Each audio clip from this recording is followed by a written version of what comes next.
네, 여러분 안녕하세요. 저는 오늘 102차 서울대 통일학 포럼 사회를 맡은 서울대학교 통일평화연구원의 김택빈 선임연구원이라고 합니다. 오늘 102차 통일학 포럼은 강혜석 박사님을 모시고 북한의 국가와 법, 사회주의 법치국가론의 평가와 전망이라는 주제로 말씀을 좀 나눠보고자 합니다. 오늘 강연을 시작하기에 앞서서 강혜석 박사님에 대해서 제가 잠깐 소개 말씀드리도록 하겠습니다. 강혜석 박사님께서는 서울대학교에서 정치학 박사학위를 취득하시고 숭실대학교 정치외교학과에서 연구 중점 교수, 북한연구학회 총무이사 및 연구이사, 통일부 정책자문위원, 민주평통 상임위원을 역임하셨습니다. 지금은 서울대학교 한국정치연구소에서 학술 연구교수로 재직 중에 계십니다. 지금까지 많은 연구를 수행해 오셨는데 주로 연구 주제는 북한의 그 민족주의 그리고 김정은 시기의 통치 이데올로기에 대해서 많은 연구 성과를 쌓아주고 계십니다. 특히 오늘 저희 발표 주제인 북한의 국가 법이라는 측면에서도 최근에 사회주의 법치국가론과 김정은 시대 통치 전략이라는 주제로 페이퍼를 게재하신 바도 있습니다. 그래서 오늘 주제에 대해서 아주 여러 좋은 말씀과 통찰력 있는 견해를 어, 나눠주실 수 있을 거라고 기대가 됩니다. 네, 박사님 오늘 준비되셨으면 자연스럽게 제가 마이크 넘기도록 하겠습니다. 네, 반갑습니다, 여러분. 저는 서울대학교 한국정치연구소의 학술연구 교수로 재직하고 있는 강혜석이라고 합니다. 박사님께서 소개해주신 말씀 들으니까 제가 좀 멋지게 들려서 그래도 나름대로 기분 좋게 그 강의를 시작해 볼 수 있을 것 같습니다. 제목을 보시는 것처럼 이번 제가 특강의 제목으로 준비한 내용은 북한의 국가와 법입니다. 부제로는 사회주의 법치국가론의 평가와 전망인데요.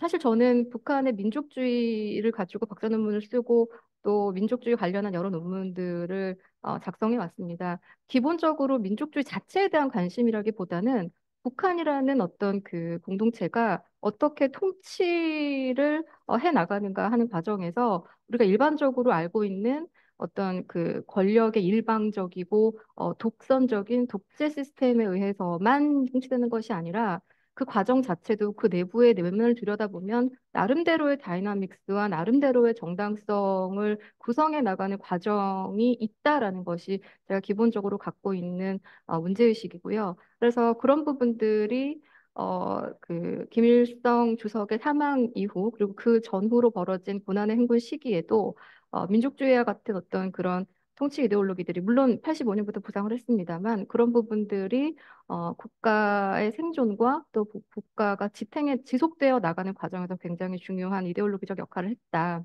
이런 부분들이 문제의식이 있었고, 더 나아가서 사실 그런 부분들, 민족과 관련된 여러 가지 논의들은 민족주의와 민족의 담론은 또 다른 문제이긴 합니다만, 오늘 제가 갖고 온 제목과 같이 이 국가와 법이라는 또 다른 또 달라 보이지만 실상은 사실 굉장히 어떻게 보면 중첩되어 있고 또 그 접점이 많은 그런 이데올로기적인 어떤 그런 측면들이 있기 때문에 여기에서부터 좀 출발을 해볼까 합니다. 그래서 국가와 법이 어떻게 보면 굉장히 추상적이고 달라 보이면서도 또 어떤 측면에서 보면 또 같아 보이는 이야기들일 수 있는데요. 그래서 북한의 부제는 사회주의 법치국가론의 평가와 전망입니다만 아까 소개해 주신 것처럼 제가 기존의 사회주의 법치국가론의 그 관련한 논문은 사실 2022년 초에 발표를 했었습니다. 그런데 그 이후에도 굉장히 이와 관련한 내용들이 많이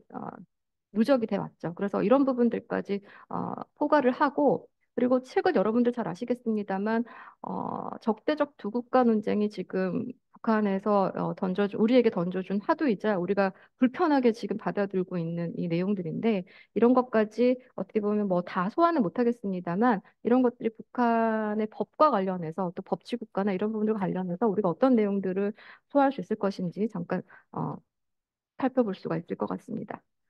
자, 강의 목차는 이렇고요. 이렇게 보면 좀 어려워 보이는데 질문으로 풀어서 제가 설명을 해드리려고 합니다. 북한에서 국가와 법, 그러니까 법치의 구상은 어떤 맥락에서 이루어졌나 이런 것들을 국가와 어떻게 보면 법이라는 서로 다른 맥락의 어떤 키워드들이 어떻게 만날 수 있는지에 대해서 조금 설명을 드릴 거고요. 두 번째는 사회주의에서 국가와 법치는 어떻게 이해될 수 있느냐. 그러니까 일반 국가가 아니라 사회주의 안에서의 국가와 또 법치라는 것이 어떤 맥락에서 이해될 수 있는지. 그리고 세 번째는 북한의 역대 정권에서 법은 어떠한 지위와 역할을 담당했느냐. 이런 문제입니다. 사실 잘 아시겠습니다만 어떤 이데올로기, 어떤 뭐 정치적 통치 자원도 고정불변의 것은 없습니다. 역사적으로 필요와 변수와 상황과 여러 가지 조건에 따라서 이것들이 살아 움직이고 또 변화해 나가죠. 그래서 거칠게 오늘 짧은 시간에 소화하기는 모두 어렵겠습니다만 조금은 거치나마 역대 정권에서 이 법이 어떤 역할과 지위를 담당했는가에 대해서 간략하게 소개해 볼까 하고요.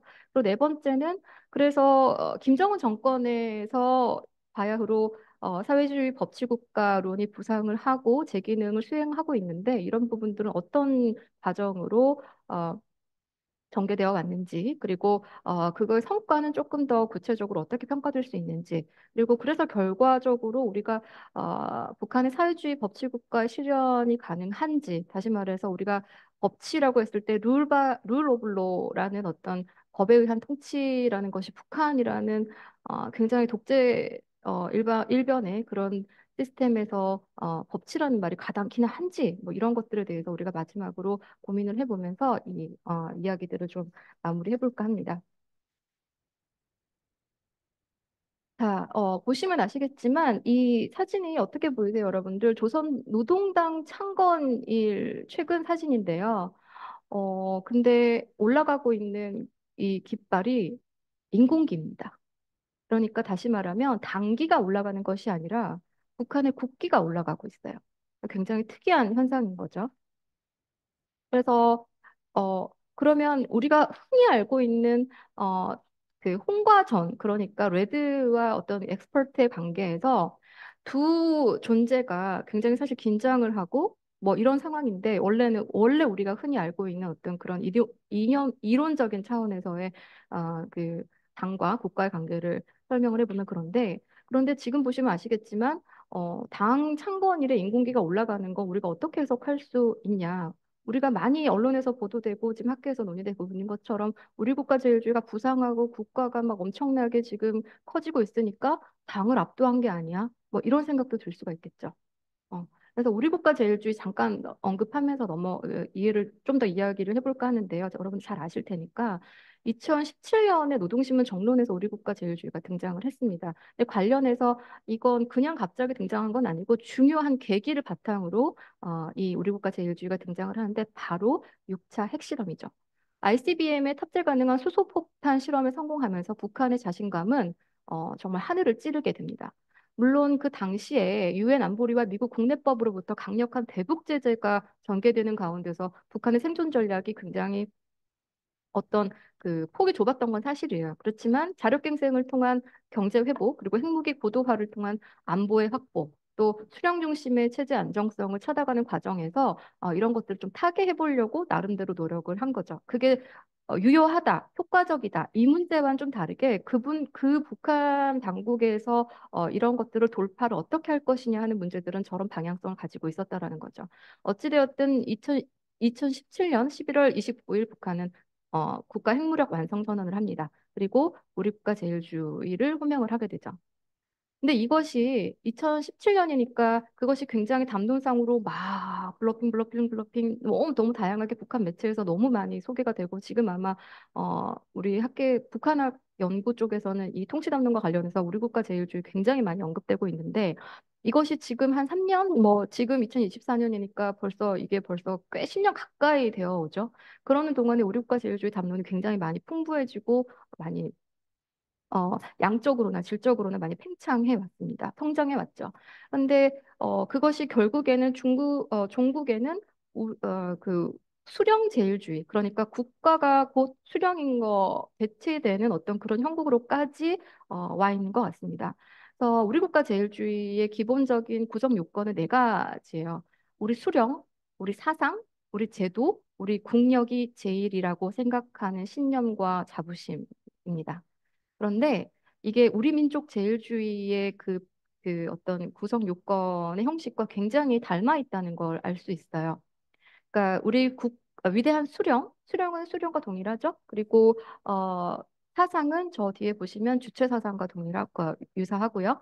당은 어, 가로로 쳐놓고 그리고 위에 보면 제도는 사회주의 제도와 비슷하고요.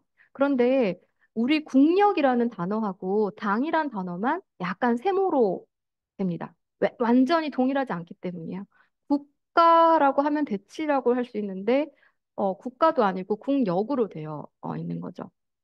당에서 국력으로 여기서 당에서 국가가 아닌 이유가 있습니다.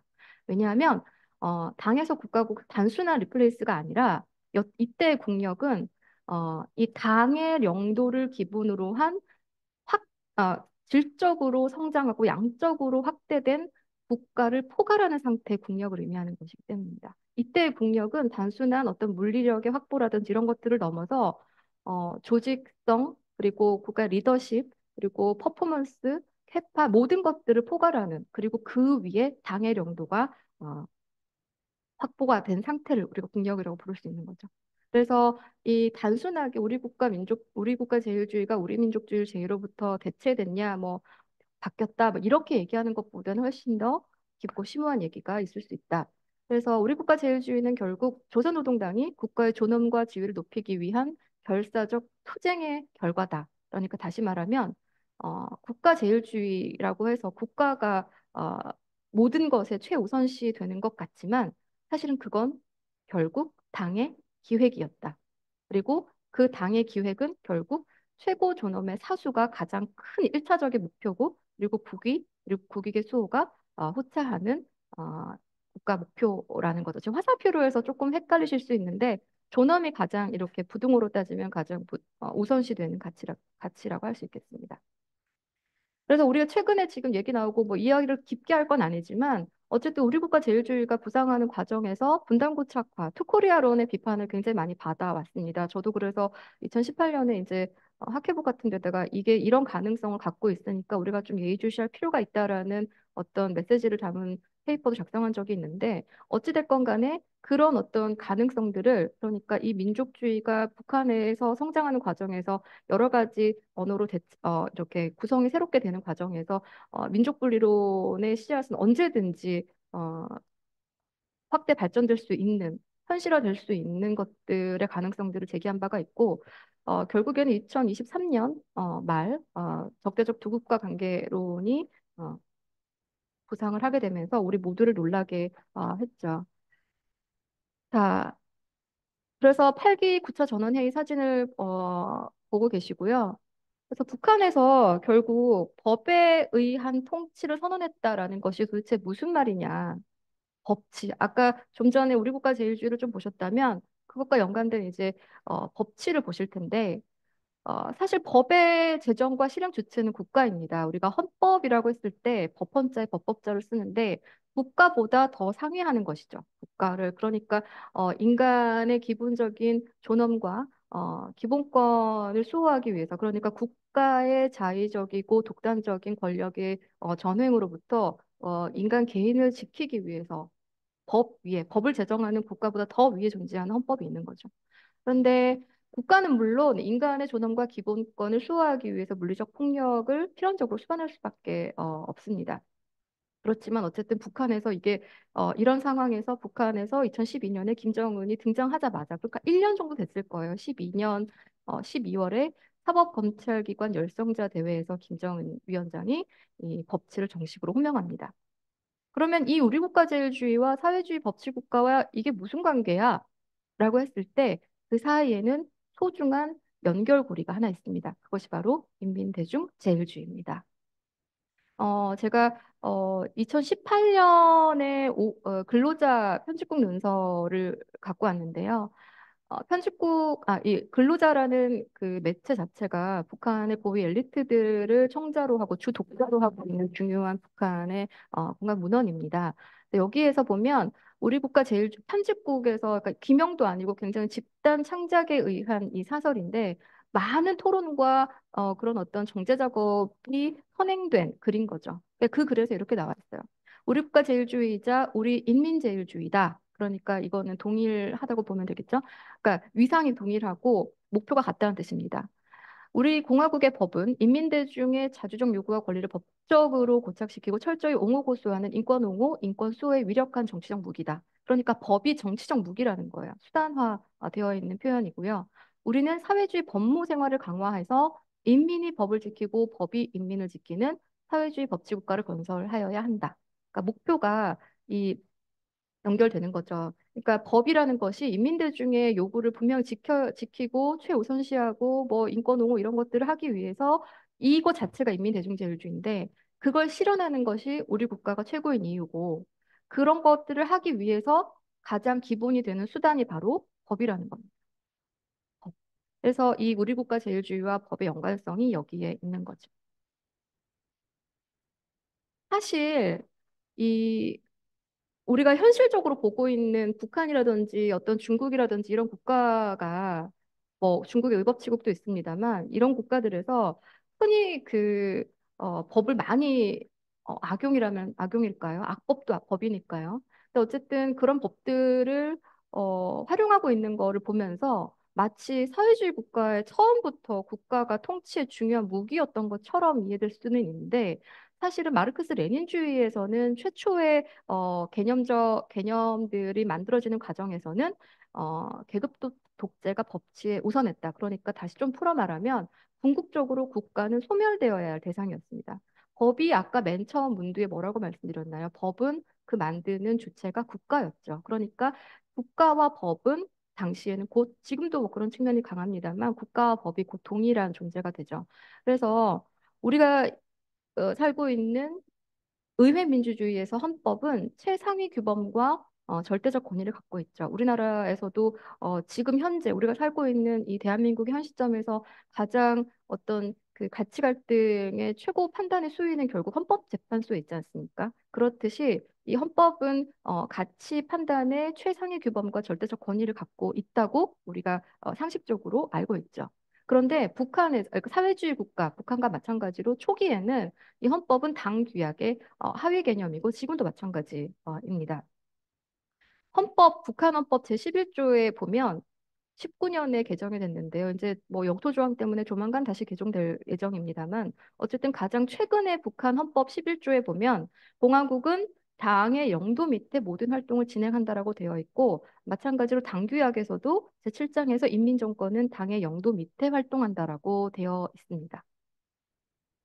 사실은 노동자에겐 조국은 없다라는 막스레닌주의의 기본 철학들이 스탈린 시대에도 여러분 잘 들어본 적이 있으시겠습니다만 일국 사회주의라는 어떤 현실 사회주의에서는 국가와 법이 당의 통치에서 뗄래야 뗄 수 없는 그런 관계로 성장을 해 오게 됩니다.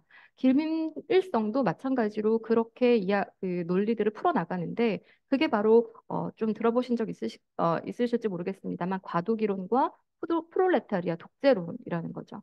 원래는 사회주의에서 혁명의 끝에는 국가가 없어지고 완전한 평등과 이런 이상적인 공산주의 사회가 실현되어야 되는 것이 정상인데 후진 국가, 뭐 러시아 혁명도 농촌에서 일어났습니다만 어찌됐건 간에 후진국에서 사회주의 혁명을 할 때는 다도기적인 발전 국가 상태인 북한 같은 경우에 프롤레타리아 독재가 어쩔 수 없이 필요하다. 왜냐하면 내부 혁명에만 집중할 수 없는 외부의 대외적인 적들이 있기 때문에 우리가 뭐 피포의식 이런 얘기 많이 하고 상시적인 전투태세 이런 얘기를 많이 하는데 어찌됐건 간에 대외적인 적이 있는 한 강한 국가 그러니까 프롤레타리아 독재가 필요하다. 다만 부르주아의 소수에 의한 독재에 따라서 움직여지는 일반적인 서구의 부르주아 독재와 달리 프롤레타리아는 다수이지 않냐. 다수의 민의를 반영해서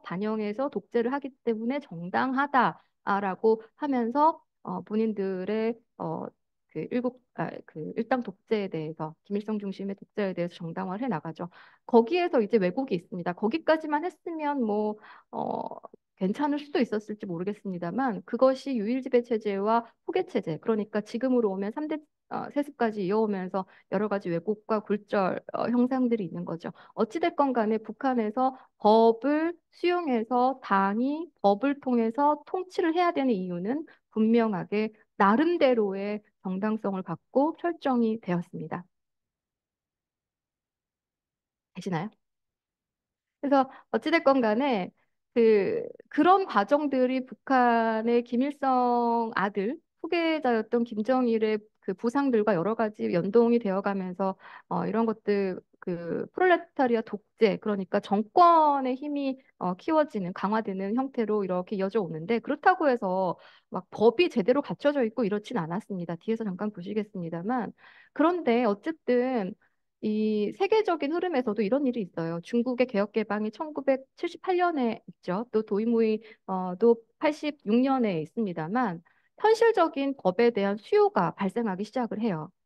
그러니까 이 어쨌든 2차 대전이 끝나고 뭐 여러 가지 전후 수습이 되고 뭐 복구가 이렇게 일어나고 이제 어찌 됐건 간에 시장 메커니즘이 전 세계의 질서들을 규율해 나가면서 사적 소유에 기반한 거래가 결국에는 안정성 그리고 예측 가능성을 필수적으로 요구한다는 사실들을 국제사회에서 전 세계적으로도 수용을 하게 되죠. 결국에는 국제사회는 뭐 IR에서도 기본 가정입니다만 무정부 상태이기 때문에 거래를 보장하는 유일한 장치는 궁극적으로 법이라는 것에 모두 동의를 하게 되죠.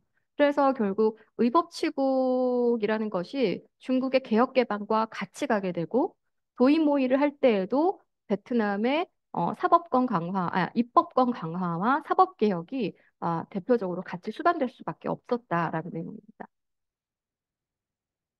자, 그럼 다시 북한의 이야기로 조금 더 들어가서요. 북한에서 그러면 법은 어떤 역대 정권에서 어떤 지위와 역할을 담당했냐 하는 것입니다. 이 김일성의 언급을 보시면 그 당시의 법에 대해서 이들이 어떻게 생각했는지 단상을 좀 보실 수 있을 것 같아요. 법은 정치의 한계의 일개 표현 양식이다. 정치를 떠난 법은 알 수도 없으며 집행할 수도 없다. 법은 국가 정책을 실현하기 위한 무기다. 이 뭐 너무 대놓고 그 정치 수단적인 표현들을 하기 때문에 약간 이론의 여지가 별로 없어 보입니다. 그러던 것이 1972년에 사회주의 헌법을 제정하게 되면서 그 주석직이 생기죠. 그러면서 이 어떤 정권의 대표자로서의 주석이 여러 가지 기능을 수행하게 됩니다. 그리고 마찬가지로 법에 대한 언급도 많아지게 되죠. 그렇지만 이것이 이제 아까 말씀드렸던 것처럼 김정일이 법 관련 담론 후계자로 이렇게 성장해 나가는 과정에서 굉장히 중요한 역할들을 해나가지 않습니까? 이러면서 법에 대한 논의들도 많이 생기게 되죠. 지금도 통용되고 있는 사회주의 법무생활, 이건 헌법에도 나와 있습니다만, 그리고 혁명적 준법 정신, 준법 기풍, 뭐 이런 것들이 바로 이 시대에 생성이 되고요. 그래서 제가 정리를 해보니까 어찌됐건 간에 한 네 가지 정도로 이야기가 되더라고요. 전체 인민에 대한 준법 정신, 다시 말해서 법은 인민을 통제하기 위한 일방적 수단으로서, 그러니까 법에 대해서 인민은 대상일 뿐인 거죠. 지켜야 되는 게 법이에요. 그리고 엘리트에 대한 견제, 그리고 경제 부분에 대한 규율성 강조, 사법 부분에 대한 견제. 이 세 가지가 사실 묶일 수 있어요. 하나로. 공이 아닌 전인 거죠. 이 엘리트들, 이 경제 부분 관료들, 그리고 사법 부분에 대한 일꾼들이 사실상은 모두 정권의 엑스퍼트들입니다. 그러니까 다시 말하면 법을 통해서 당이 국가를 견제하고 통치할 수 있는 여러 가지 의도적인 기획들인 거죠. 이 당시까지는 그랬습니다. 그런데 이제 이것이 김정은 일시대에 넘어와서 90년대 고난행군을 겪어가면서 쭉 지나오는데 제가 최근에 인터뷰한 북한의 고위 검사분이 계세요. 그래서 그분이 마침 검사로 임명이 되고 또 성장해 나가는 과정이 제가 굉장히 중요하게 생각하는 김정일 시대의 어떤 그런 법무생활 강조라든지 법치로 그게 어떻게 해서 김정은 시대로 넘어오게 됐는지 또 검사나 법일꾼들은 어떻게 양성되는지 이런 이야기를 쭉 들을 수가 있었는데 흥미로웠던 거는 북한에서 이제 고난의 행군이 굉장히 엄혹한 세월들을 막 거쳐 오는데, 이것들을 수습해 나가는 과정들이 이제 2000년대, 90년대 후반, 2000년대 초반부터 생긴다고 해요. 이분도 갑자기 일 잘하는 당원이었어요. 당에서 고위직을 수행하고 있었던 분인데, 갑자기 이제 엘리트들 젊고 똘똘하고 암기 잘하는 사람들을 모아서 갑자기 검사로 양성을 하기 시작한 거죠. 그래서 2년째 그 전문 법률 지식을 양성하는 그 양성소에서 수료를 하고, 우리와 같은 어떤 그런 뭐 체계적인 그런 뭐 로스쿨이라든지 사법시험이라든지 이런 걸 본 건 아니고, 어쨌든 그 당락이 있는 건 아니지만 그래도 꽤 로드가 센 그런 그 연수 기간을 거쳐서 검사가 되었다고 해요. 그러면서 굉장히 양적으로 검찰 일꾼들이 많아졌는데, 이 시기에 그래서 법치라는 개념을 통해서 국가 전체의 무질서하고 혼란한 상황들을 수습하려는 김정은 정권 당국의 어떤 그 의지와 기획 같은 것들이 있었다라는 거죠.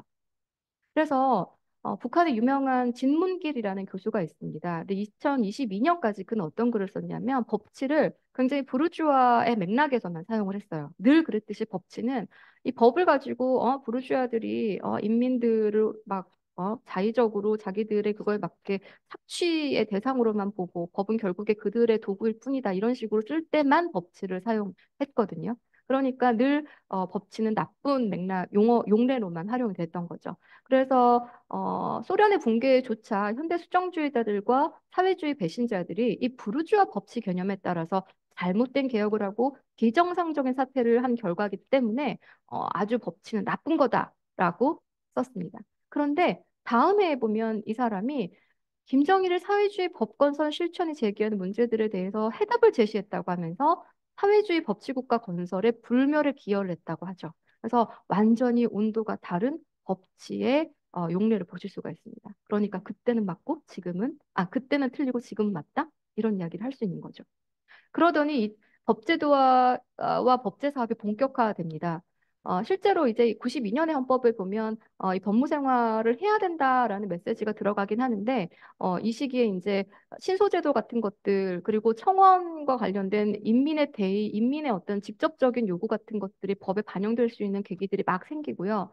제가 주목했던 건 3번인데, 광범위한 법률 연구의 시작과 법의식의 확산. 그러니까 이제는 당이 말하면 혹은 수령이 말하면 뭐든지 그것이 진리가 되는 그런 인위적이고 임의적이고 자의적인 가치 생성이 아니라 아주 정통의 아주 고정된, 그러니까 누가 봐도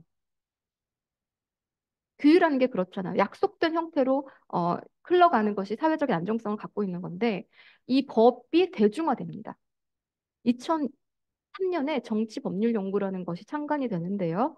여기에서 앞에 정치가 붙어 있긴 하지만 어쨌든 법률 자체가 하나의 독립된 주제로 학술지로 창간이 됐다는 것 자체가 굉장히 의의가 있죠. 학보도 물론 있었어요. 김일성 중대 학보에 정치 법률 뭐 이런 것들이 있었는데, 학보는 어디까지는 학보이지 않습니까? 근데 여기에서 어쨌든 굉장히 이 책 안에, 이 학술지 안에서 개간지인데 1년에 4번 나오는데, 상당한 양의 법에 대한 풍부한 논의들이 여기서 제기가 되죠.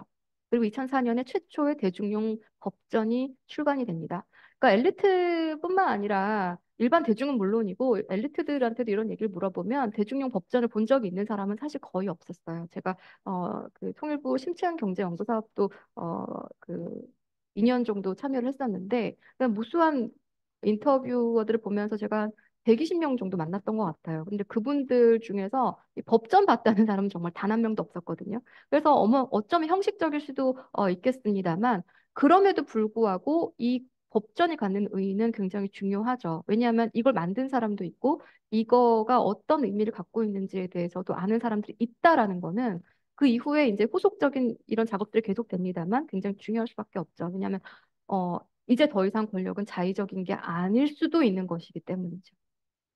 어찌됐건 간에 국가의 강화, 법을 통한 통치력은 강화됩니다. 어, 프롤레타리아 독재 아까 잠깐 말씀드렸는데, 90년에 이제 뭐 진영의 붕괴, 그러니까 소련이 망하고 또 망하다는 표현 좀 그렇습니다. 먼저 붕괴하고 이제 그 사회주의권 자체가 진영으로서의 생명력을 다한 과정에서 프롤레타리아라는 말이 사실상 생명력을 잃죠. 정당성을 잃고. 그러면서 인민민주주의 독재라는 말로 공간 매체에서 사용되는 톤이 달라집니다. 그렇지만 사회주의 제도를 파괴하고 제도를 전복하려는 세력들로부터 체제를 수호해야 한다라는 이 톤 안에서 법을 정말 잘 지켜야 된다는 주장들이 나오기 시작합니다. 그래서 당이 인민정권을 중심으로 한 유일적 영도 체계를 강조하는 과정에서 국가의 법규율, 사회안전기관, 인민군대를 강화해야 한다라는 논리가 들어가게 되죠. 그러면서 이 비사회주의적 현상을 불식시켜야 된다. 그러니까 저런 어, 법 기관들이 어떤 대상을 적대시해서 타파해야 되는가 했을 때는 바로 비사회주의적 현상이라는 거죠. 내부에 적이 있다라는 의미입니다. 김정은 시대로 자연스럽게 넘어왔는데요. 그런 것들이 아까 보시면 아시겠지만, 김정일 시대로부터 이런 것들이 맹아와 그런 것들이 있었습니다. 그런데 사실 김정일 시대에 그러면 이 법치가 왜 어떻게 보면 전면에 나서지 못하고 제대로 그 통치 자원으로서의 기능을 수행하지 못했을까? 이런 생각을 해보면 사실 그럴 만한 여건이 아니었던 것 같아요. 왜냐하면 비정상적인 거에 극단에 놓여 있는 선군 시스템이라는 것이 안보 불안의 극단적인 강조를 통해서 사람들의 동원과 여러 가지 것들을 끌어내고 그리고 그런 와해된 심정들을 달래는 것이 민족주의였는데 이런 것들을 갑자기 법으로 대체할 수 있다? 이건 사람들이 그런 것들을 받아들일 만한 여건도 되지 않았을 뿐더러 아마 그 엘리트들도 마찬가지였던 것 같아요. 여러 가지 그 점에서. 그래서 이런 부분들은 좀 더 다른 이야기거리가 있습니다만 어찌됐건 간에 비로소 김정은 시대에 와서 그 법치국가가 최고 지도자의 언어를 통해서 제대로 호명이 되고 국가의 중요한 그 통치 목표로 설정이 됩니다. 그러면서 이 그 사법 아까 말씀드렸던 그 사법검찰 대회 거기에서 이제 이 어, 법치국가가 등장을 하면서 수령 보위, 정책 보위, 제도 보위, 인민 보위. 그러니까 이 네 가지의 구성 요소를 가져야 된다는 당국의 중요한 메시지가 정리가 되죠.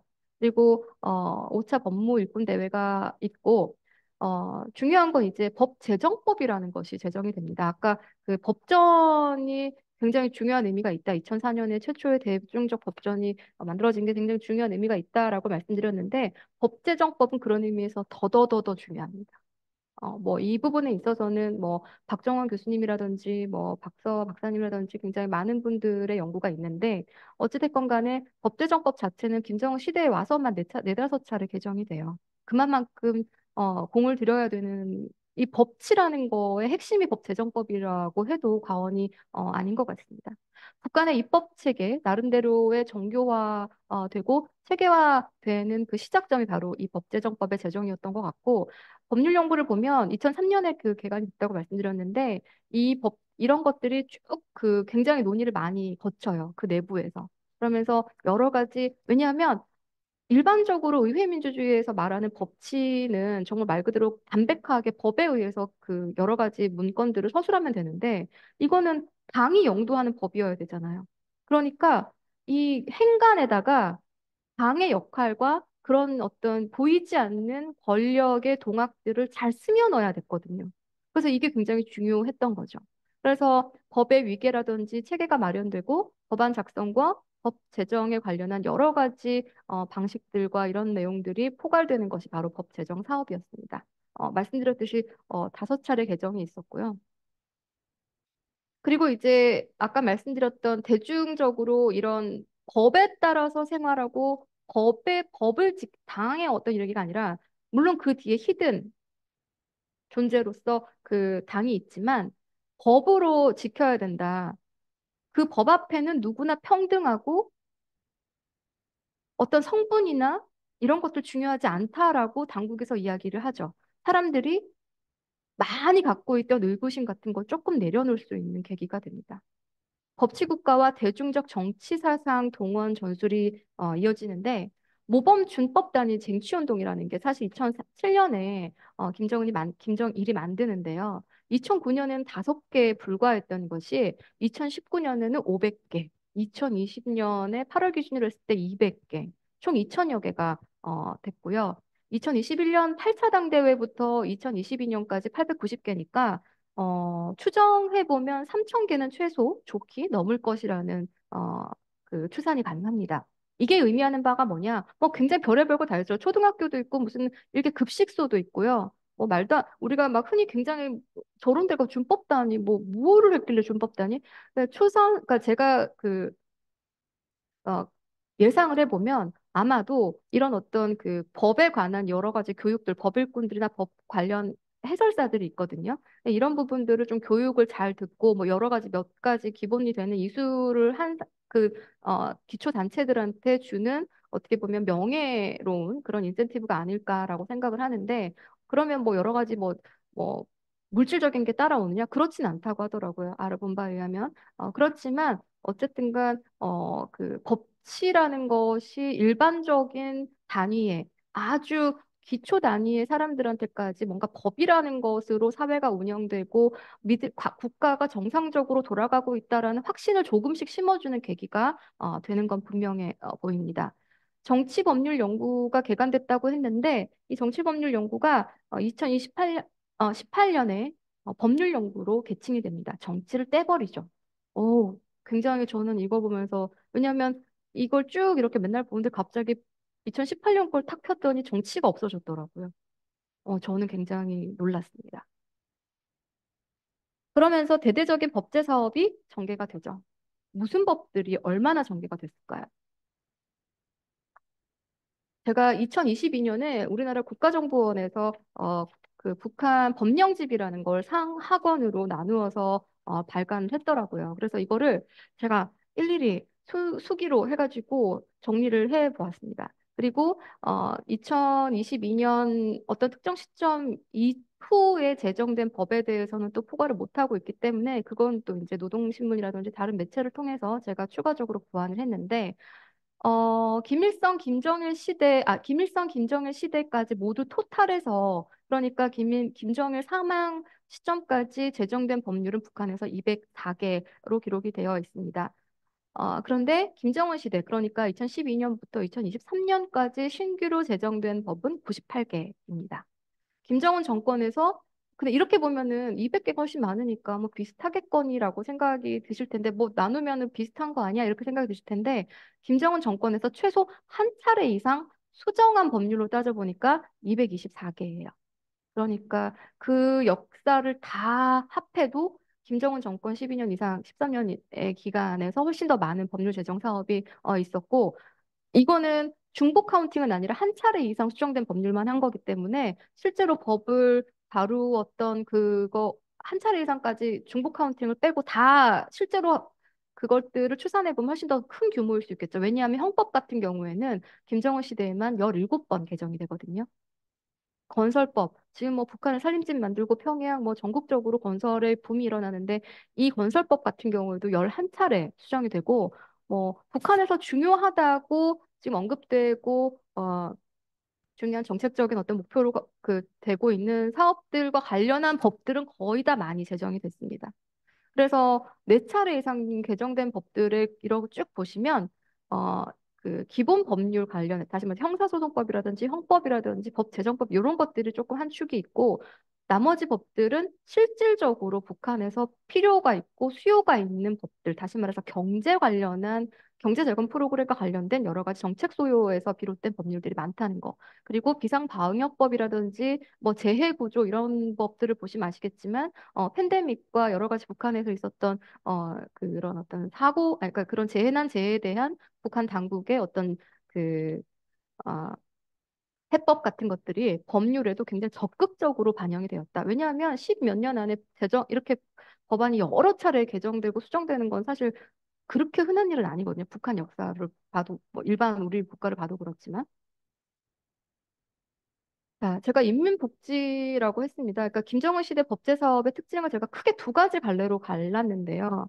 그러니까 어, 이 모든 법들을 소화하기가 어려워서 큰 틀에서는 인민을 통제하느냐, 인민을 위하냐, 뭐 이런 느낌으로. 뭐 복지와 관련된 어떤 법들 그리고 이렇게 나눠봤는데 여기에는 물론 지금 여기 청년 교양 보장법이 들어있어서 좀 하실 수도 있겠습니다만 어, 각각의 법들이 모두 그렇진 않지만 이 카테고리가 교육, 문화, 체육 부분에 있습니다. 근데 이 법들을 그 큰 틀에서 보시면 이 청년교양보장법, 그다음에 평양문화보호법이 맨 마지막에 있는데요.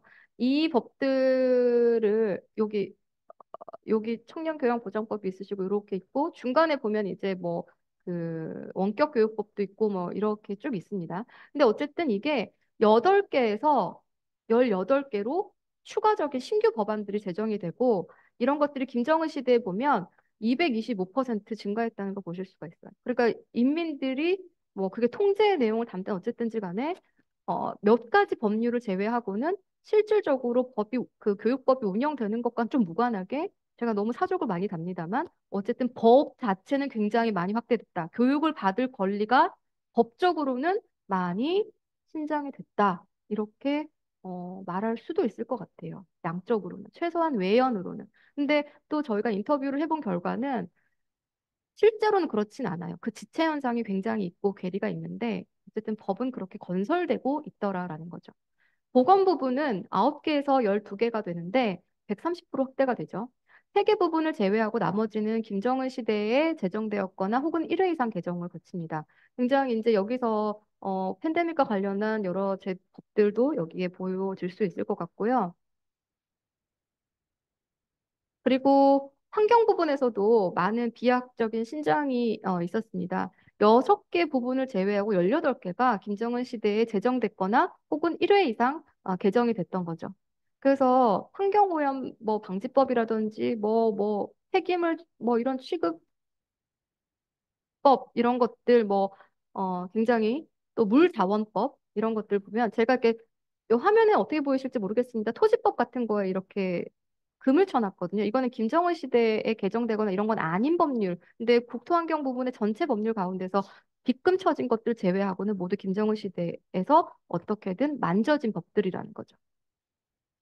인민봉사건설, 아까 말씀드린 인민대중제일주의를 실현하는 가장 어떻게 보면 약간 그 선전하기 딱 좋은 홍보용으로도 굉장히 적합해 보이는 법들이 이 인민봉사건설 도시경영 부분에 포진해 있습니다. 10개에서 18개로 신장이 있고, 여기 보시면 그 발전법 같은 것들이 이름에서 보시면 아시겠지만 굉장히 뭔가 좀 비전이 있어 보이죠? 그리고 산림지법, 뭐 도시경영법 이런 것들 보시면 아시겠지만 굉장히 이제 북한에서 지금 식의주라고 표현되는 그런 인민들의 기본 생활들 중에서 북한이 현재 이 난관 속에서 할 수 있는 주거 생활 향상을 통해서 뭐 어떤 표현으로 하면 이 뭐 극장 국가의 무대 세팅을 새로 하고 있는 느낌 이런 법들이 건설법이나 이런 거에서도 반영이 되고 있다라고 볼 수 있겠죠. 그리고 사회복리 부분에서도 육아법이 굉장히 최근에 제정이 됐고 또 유엔이나 뭐 여러분들 잘 아시겠습니다만 SDG 뭐 이런 데서 요구하는 인권 관련한 여러 가지 요구 사항들에 대한 부응으로 여성 권리 보장법이라든지 아동 권리 보장법이라든지 장애자 보호법이라든지 연로자 보호법이라든지 이런 부분들이 굉장히 많이 이 제정이 되게 됩니다. 제가 손을 움직이니까 흐릿하게 나오네요. 어쨌든간 많이 확대가 됐다라는 거. 우리가 흔히 이제 그 이 김정은 시대 악법 3대 악법이라고 얘기하는 것들이 지금 여러분들 앞에 먼저 3개 정도로 보실 수 있을 것 같아요. 반동사상 문화배격법, 그리고 청년 교양보장법, 평양문화보호법 이렇게 이 3가지로 많이 알고 계실 건데요. 2023년 2월에 국가기밀보호법 그리고 최근에 있었던 인민반 조직운영법들도 사실은 인민통제라는 거를 핵심적인 어떤 법의 내용으로 삼고 있기 때문에 이제는 3대 악법이라기보다는 3대 옥법 정도로 보는 것도 뭐 납득할 만하다 이런 생각이 듭니다. 반동사상 문화 유입 그러니까 괴뢰라고 표현 특정이 돼 있어요. 남한 문화를 유입하고 시청하고 유포하면 극형까지 구형할 수 있는 그러니까 사형까지 갈 수 있다 뭐 이런 얘기들이 반동사상 문화 배격법의 충격적인 내용인데 이거는 안타깝게도 우리가 이제 언론을 통해서 보도가 돼서 우리가 입수를 해서 보고 있습니다만 국정원의 자료는 이 부분이 없더라고요. 청년교양보장법은 그 국정원에 제공한 자료에 있습니다. 교양의 권리가 이렇게 쭉 있고 교양을 보장하는 법처럼 그러니까 교육권을 보장하는 내용처럼 보이지만 그 안에 청년이 하지 말아야 될 뭐 16가지 준칙이 있어요. 말도 잘해야 되고 뭐도 해야 되고 뭐 하지 말아야 돼. 이런 것들이 마치 우리가 조선시대 그 어느 시절의 칠거지약과 같은 느낌으로 우리가 칠거지약을 이야기할 때 어떻게 보면 그 봉건 국가에서 여성들이 그 받았던 구조적인 어떤 그 억압 같은 것들을 떠올리는데 청년에 대해서도 그 16가지 준칙이 제시가 돼 있습니다.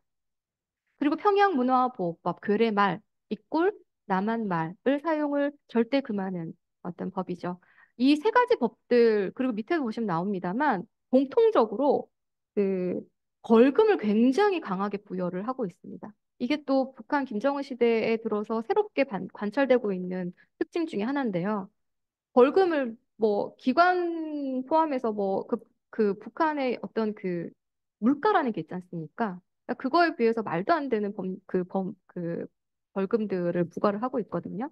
그러니까 뭐 이것들을 통해서 세수 확보가 얼만큼 될지는 모르겠습니다만 흔히 우리가 이제 그 뇌물이라고 표현되는 그런 북한의 고질적인 어떤 그런 사회 현상들이 있는데 이런 것들을 사실 북한 법을 통해서 세수로 어떻게 보면 음지에 있던 걸 양지로 세수 확보 차원에서 이런 부분들을 운영하는 기능도 있겠다 이런 생각이 들긴 하죠.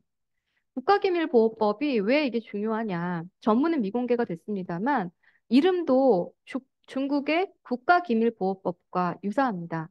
왜냐하면 이 비밀이라는 게 개념이 정확하게 정의되어 있지 않거든요. 그래서 우리나라 국민들도 중국에 가서 뭐 뭘 어떻게 하다가 뭐 그런 중국의 어떤 여러 가지 뭐 이런 것들을 뭐 입수를 해서 유포를 한다든지 이랬을 때 공안에 우리가 만약에 구류되거나 뭐 이랬을 때요. 그랬을 때 사실 우리가 할 수 있는 일이 별로 없어요. 우리 그 대사관이라든지 우리 국민들을 보호할 수 있는 장치가 그리 많지 않은데 왜냐하면 그 중국에서 비밀이라는 개념들을 굉장히 모호하게 해놨기 때문에 그렇거든요. 근데 북한에서도 이 중국의 후발주자로서의 법치 국가이기 때문에 그렇지 않을까라는 법치 국가라기보다는 사회주의 법치를 주창하고 있는 국가이기 때문에 그렇지 않을까라는 거죠. 그래서 굉장한 인권 탄압의 소지가 있고 이 인권 탄압이라는 건 내국민뿐만이 아니라 외국인에게도 적용될 수 있기 때문에 그 위험성은 더 크다라고 말씀드릴 수 있겠습니다. 그리고 최근에 있었던 인민반 조직 운영법인데요. 감시체계 최말단에 있는 인민반장의 역할을 정상화하고 강화하고 뭐 좀 급여도 주고 이렇게 함으로써 사실 이 북한에서도 운송수단 다시 말해서 뭐 여기 김택빈 박사님도 연구하셨습니다만 이 북한에서 트럭이라든지 뭐 오토바이라든지 뭐 그전에는 뭐 그 이동을 할 때 굉장히 보고도 막 하고 철도를 타고 어디 지방을 가려면 많이 뭔가 그런 제도적으로 제약을 많이 받고 했었는데 지금 같은 경우는 그거에 비해서 이동의 자유가 굉장히 많이 현실적으로 확보된 상태거든요. 근데 그렇기 때문에 이 실질적으로 이 사람들이 어 노동자로서 근로자로서 일하고 출퇴근하는 것도 굉장히 이제 다른 방식으로 허위로 보고를 하는 경우가 많아서 북한에서 이 어떤 감시와 조직 시스템 자체를 통제할 수 있는 메커니즘이 많이 와해가 됐어요. 근데 이런 부분들을 인민반 조직 운영법을 통해서 상당 부분 정상화시키려는 움직임들이 있다. 이런 부분들이 지금 김정은 시대 법제사업. 그러니까 아까 220여 개에 비하면 5개 몇 개 안 되는 것 같지만 이 법률들이 굉장히 초강력하다는 거죠. 그리고 제가 여기서 말씀드리진 않았습니다만 각각의 기본 부문법, 다시 말해서 북한의 법률은 우리나라의 법률은 북한산 부문법이라고 부르는데 이 부문법들의 내용상으로 봤을 때 주민들을 탄압하고 인민들을 통제할 수 있는 소지의 부문법들이 상당히 많죠. 지금 이것들을 아예 대놓고 노골적으로 그런 용도로 제정이 된 것들이고 여타 224개의 새로 제정되거나 한 차례 이상 수정된 법률 안에서도 이런 내용들 상당히 많다라는 거.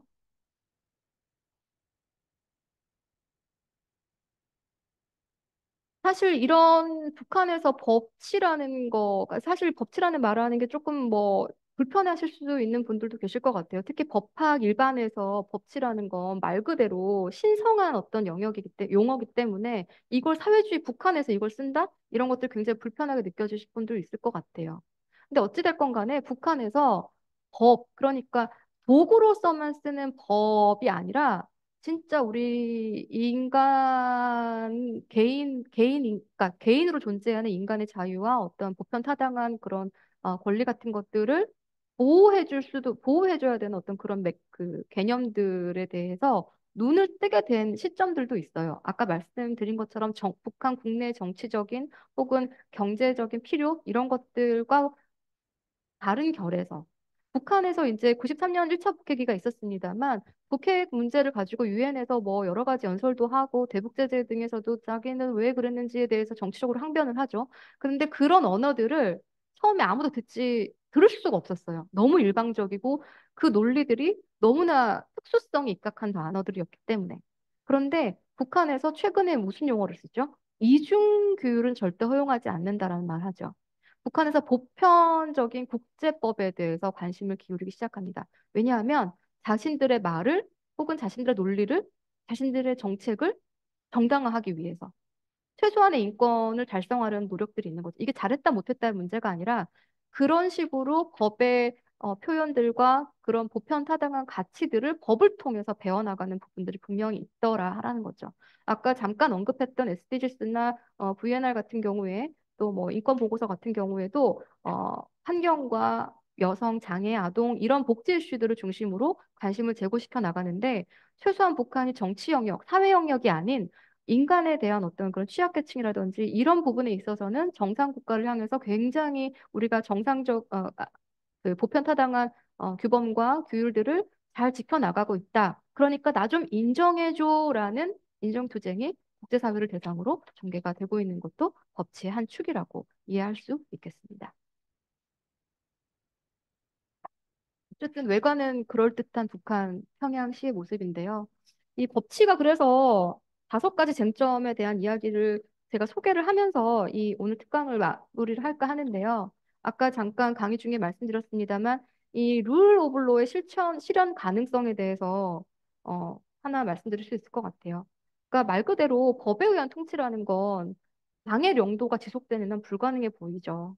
어, 그리고 헌법을 만들고 헌법에 대한 가치 부여를 하는 자가 바로 수령이라고 그러니까 이렇게 규율되어 있는 북한 사회에서 이 법치라는 거가 과연 우리가 흔히 이야기되는 말 그대로 순수하고 가치로운 룰 오브 로가 가능한지에 대해서 어, 우리가 좀 생각해 볼 필요가 있다. 실제로 이 법치가 두 번째 그 쟁점입니다만 법치 개념 자체가 이건 이제 박사와 박사님의 글을 보면서 저도 아 그렇구나 좀 생각하게 된 부분인데 법치의 개념이 2021년까지만 사용되고 노동신문에 한해서는 어쨌든 활용되고 있지 않다고 해요. 저는 2022년까지 본 적은 있지만 노동신문에는 최소한 그렇다고 하거든요.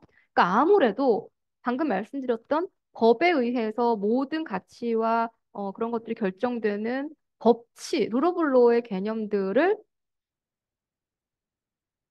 영구적으로, 항구적으로 북한에 끌어오기에는 굉장히 불편하고 불온한 그런, 어, 판단이 북한 당국 내부 엘리트에서도 있지 않냐, 이런 내용들인 거고, 어, 실제로 시진핑 같은 경우에도 위법치국을 내세워서 법치를 하지만 굉장히 이제 다시 회귀를 했죠. 독재 시스템 강화로 보수적인 회귀를 했는데 북한도 사실 그래 보이는 느낌이 있죠. 그것이 3번과 연동됩니다만 법치의 5대 악법과 같은 룰 바이로 뭐 이렇게 해석될 수 있겠습니다만 어쨌든 법을 수단화해서 그걸 주민들과 정책과 이런 것들을 마음껏 전행을 할 수 있는 발판으로 삼을 가능성에 대해서도 우리가 생각해 볼 필요가 있는 거고요. 그럼에도 불구하고 법치가 진화할 가능성도 여전히 남아 있습니다. 최근에 이제 북한의 지방선거에서 후보자가 복수로 제정이 된다든지 사전에 후보자 추천 제도에 의해서 선거 전에 심의를 할 수 있는 그런 것도 생기고 그리고 북한 역사상 최초로 반대표에 대한 보도도 노동신문에 있었거든요. 그 말은 어떻게 보면 선거법, 다시 말해서 정치 제도화에 따라서 북한의 어떤 정치 부문에서도 여러 가지 제도화에 따른 혹은 민주적인 혹은 뭐 주민들의 의사가 정치에 반영될 수 있는 어떤 틈새 같은 것들 그런 것들을 법 법이 어떻게 보면 보장해주고 반영해줄 수 있다. 그 법으로 인해 생긴 어떤 인민들의 민의의 그런 반영들이 이게 사실 어 지금은 균열된 그런 틈새로 보이지만 이런 것들이 막 확장돼서 굉장한 변혁으로 이어질 수도 있는 그런 부분들을 우리가 정치 제도화와 연관해서 생각해 볼 수가 있을 것 같습니다. 그리고 마지막으로 법제 보편화 가능성. 다시 말해서 이건 좀 뭐 제가 아직 그 확정적인 표현이 아니라서 물음표를 쳤는데 아까 잠깐 말씀드렸던 국제 규범들과 만나오는 과정들을 통해서 북한이 상당히 많이 뭐 좀 추인하는 방식 그러니까 국제사회에서 요구하는 것들을 끝내 미루고 미루다가 마지막에 받는 형태로 마지막에 어쩔 수 없이 수용하는 형태이긴 하지만 그럼에도 불구하고 북한이라는 나라가 이 정상국가가 되고 싶어하는 의지는 분명하게 있거든요. 그러니까 그런 부분들이 어떤 보편, 뭐, 정상국가가 더 적당한 말일 수 있겠습니다만, 제가 이 대꾸를 맞추는 과정에서 저렇게 표현이 됐어요. 근데 어쨌든 간 그런 것들이 북한의 어떤 내부의 건전성을 좀 확대시킬 수 있는, 성장시킬 수 있는 동력이 되진 않을까. 뭐 이런 것들이 법치가 갖고 있는 현재 시점에서 제가 말씀드릴 수 있는 한 5가지 정도의 쟁점일 것 같습니다. 오늘 어떠셨는지 모르겠어요. 북한의 법이라는 걸 제가 이 짧은 1시간에 모두 막 그 폭주기관차처럼 설명할 수는 없지만 그래도 이 국가 그리고 법 그리고 북한의 어떤 미래와 관련해서 여러분들이 좀 흥미롭게 들을 수 있는 계기가 되었다면 저는 오늘 그래도 밥값하지 않았나라고 생각하면서 강의를 마치도록 하겠습니다. 감사합니다.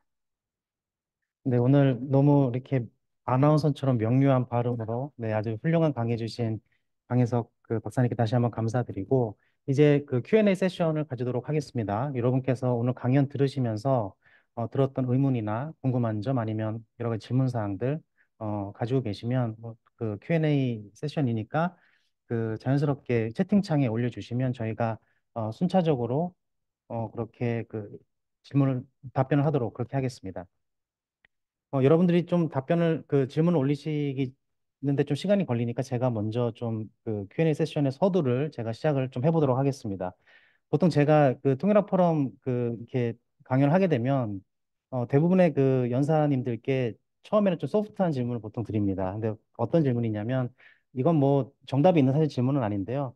그 이 북한 연구자로서 이 북한이라는 대상에 관심을 갖게 된 개인적인 배경, 어떤 동기가 어떤 것들이 있는지를 보통 제가 많이 여쭤보는데 오늘도 그 강혜수 박사님께서는 처음에 이제 북한 관련된 이 연구에 어떻게 관심을 개인적으로 갖게 되셨는지 그거에 대해서 좀 질문을 먼저 드리고 싶고요.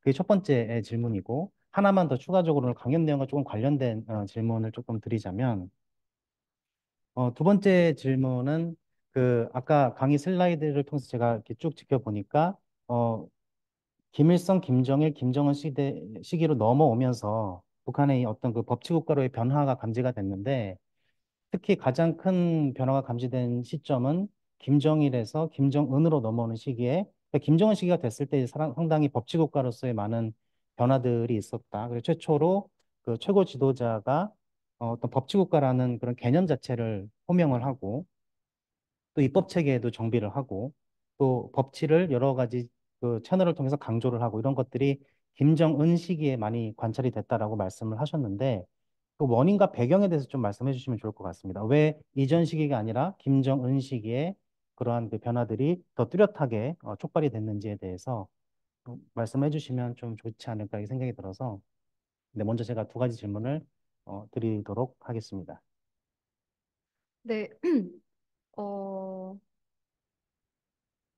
북한에 관심을 갖게 된 계기는 어, 저희 아버지 이제 아 아버지께서 그 건축 설계를 하셨었어요 그 전에 그래서 아버지께서 사진첩을 하나 갖다 주셨는데 그게 이제 북한의 들녘이라는 북한의 사진첩이었어요. 그래서 뭐 여러 가지 사진을 쭉 보면서 너무 자연스럽게 북한에 대해서 관심을 갖게 됐었는데 우연한 기회에 대학 들어와서 저는 학부를 이화여대를 나왔는데 거기에서 이제 북한학이라는 게 연계 정보로 정형외과 학생들이 듣기에 굉장히 이제 그 전공 적합도라고 해야 될까요? 굉장히 이제 친밀한 과목들이지 않습니까? 그래서 그걸 듣는데 이제 지금 그 이화여대 곧 이제 퇴임을 앞두신 김석현 교수님께서 그 좋은 기회를 주셔가지고 제가 평양에 가게 됐었어요.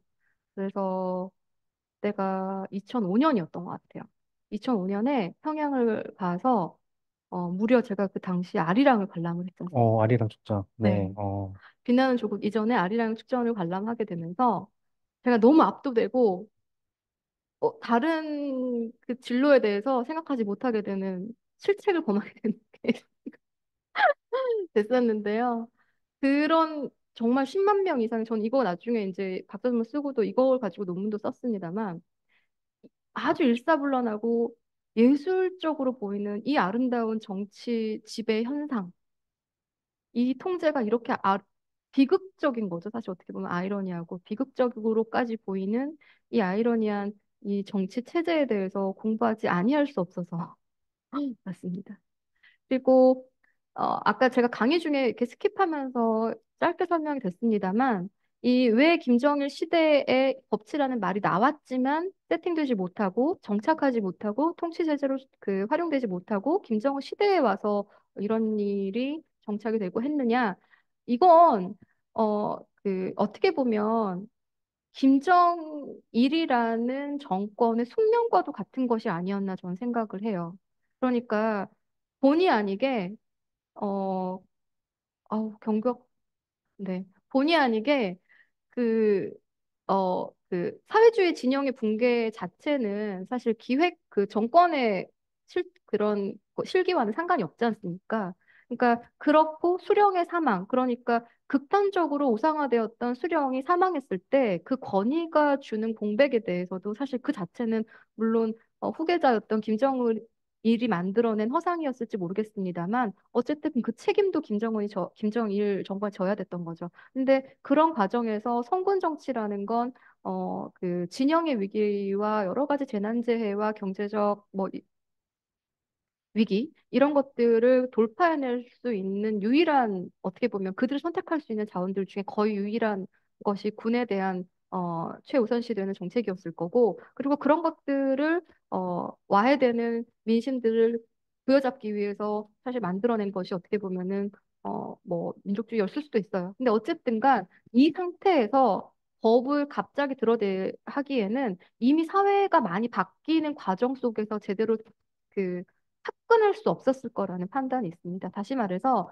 시장화가 마구 일어나고 있어요. 사람들이 살아가는 방식이 생존 방식이 불가피하게 이 거래와 거래를 통해서 마구 일어나는 과정에서 사실 시장이라는 것도 어느 정도 지금 이 정착이 됐지 않습니까? 벌써 20년 세월이 지나왔는데 20 넘는 세월이 지나왔는데 이런 것들이 일반적인 주민의 생활의 이런 여러 가지 질서들을 어느 정도 안정이라고 하면 그렇습니다만 그런 것들을 지배하는 어떤 규범 같은 것들로 자리 잡은 뒤에서야 이런 법이라는 것들을 통해서 뭐 쳐낼 건 쳐내고 규율할 건 규율하고 뺄 건 빼고 넣을 건 넣고 누가 법을 규율하고 누가 어떤 법을 통해서 이 가치들을 할 것인지에 대해서는 이제 적당한 시기라는 것이 필요했던 거죠. 물론 당연하게도 김정은 정권은 그 모든 부문에서 정상을 추구하는 정권이었어요. 물론 이제 김정은 정권이 들어설 때는 국방위원과 관련한 시스템에서 출발했습니다만 결국에는 헌법 개정을 통해서 국무위원으로 그러니까 국가의 수반으로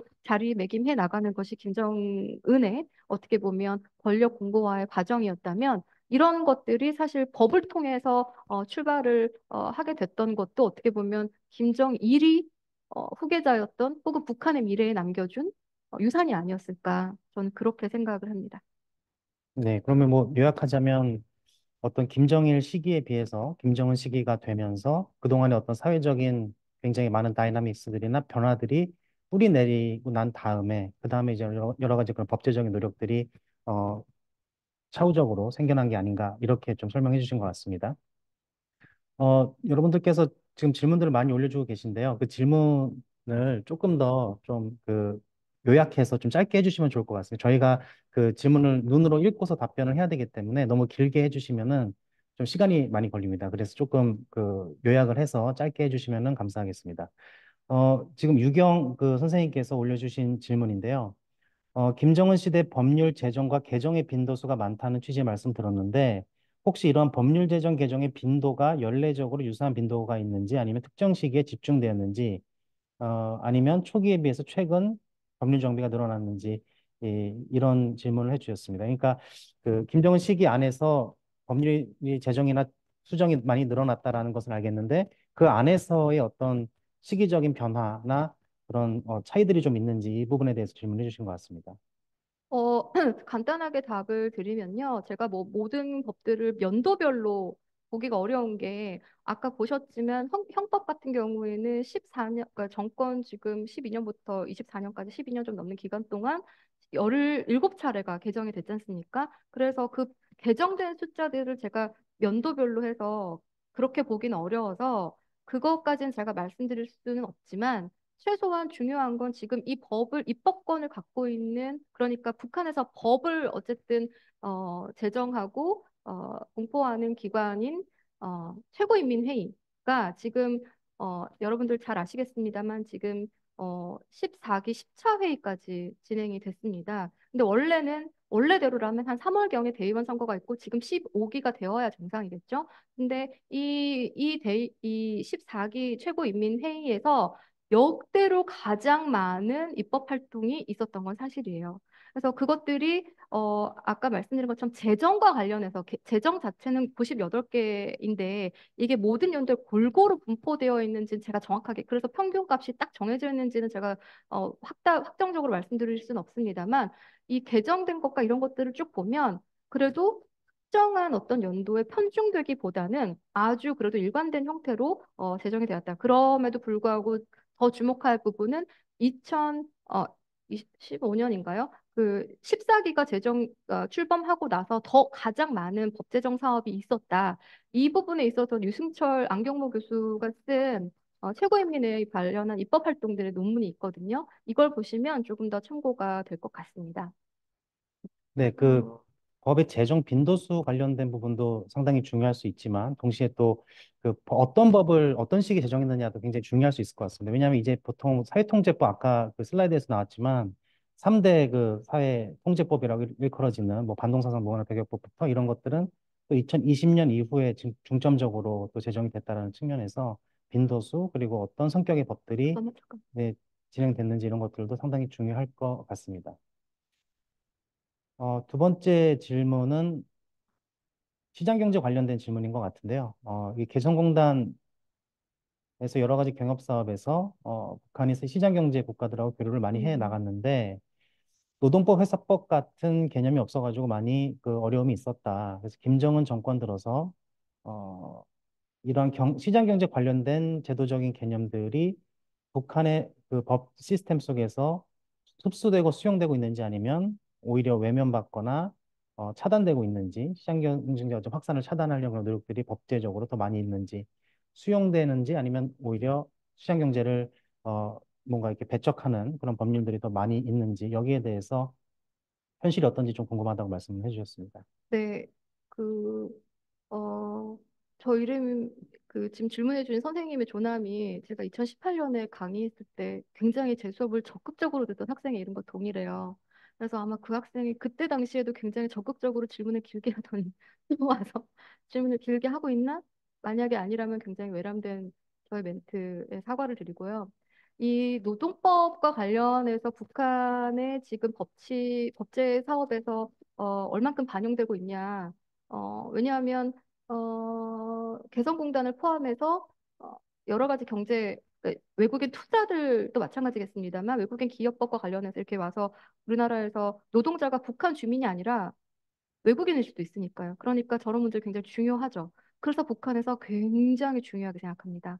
북한의 노동법, 노동 뭐 이런 그런 관련법들도 아까 제가 표로 이렇게 제목만 말씀드려서 많이 스킵됐을 수 있는데 실제로 제가 이 작년에 사업했던 통일부 사업에서 이 노동 관련한 인터뷰들을 심층적으로 작업을 했었거든요. 그래서 특히 이제 여성의 뭐 그 근로 시간과 임신한 여성들의 뭐 여러 가지 배려들, 그다음에 여자 화장실이 있었네 없었네, 뭐 근로시간 같은 것들, 뭐 여러 가지 차원에서 노동법들은 그런 것들이 얼만큼 준수되느냐와 무관하게 북한에서 굉장히 심혈을 기울여서 법제 사업에 반영하려고 하는 포인트이기도 해요. 왜냐하면 그것들이 결국에는 북한 COI도 있습니다만 인권보고서 같은 것들이나 이런 부분들에서 북한에서 모니터링 사업을 거부하지만 제출할 수 있는 보고서 있지 않습니까? 그런 보고서에 쓰기가 너무 좋거든요. 이 노동법과 같은 이런 제도적인 개선 사업들이 북한 입장에서는 자기네들의 정상화 척도에 반영시키기 너무 좋은 주제라서 어, 경 선생님께서 말씀해주신 그런 법 체계의 노동법과 관련한 여러 가지 이런 그 법안들은 실제로 북한에서 많이 수용되고 개선되어 오고 발전되어 왔다. 이거는 제가 확실하게 말씀드릴 수 있을 것 같아요. 그리고 네, 네, 다음 그 질문인데요. 반동사상 문화 배격법에 대한 질문이 나왔습니다. 요새 아주 그 언론에서도 많이 화제가 되고 있는 그런 법이라고 할 수 있는데, 여기에 이런 반동사상 문화에 해당되는 것들을 시청하거나, 유통시키면 극형까지 구형한다고 했는데, 이 법이 고위급 정치인들에게도 적용이 되고, 그게 잘 지켜지고 있는지 궁금하다. 그리고, 어, 국내에서 통일 평화겠죠. 통일 평화를 위해 어떤 노력이 필요한지, 그리고 해외에 있는 자문위원이 해야 할 일은 무엇이 있을까요? 라고 질문해 주셨습니다.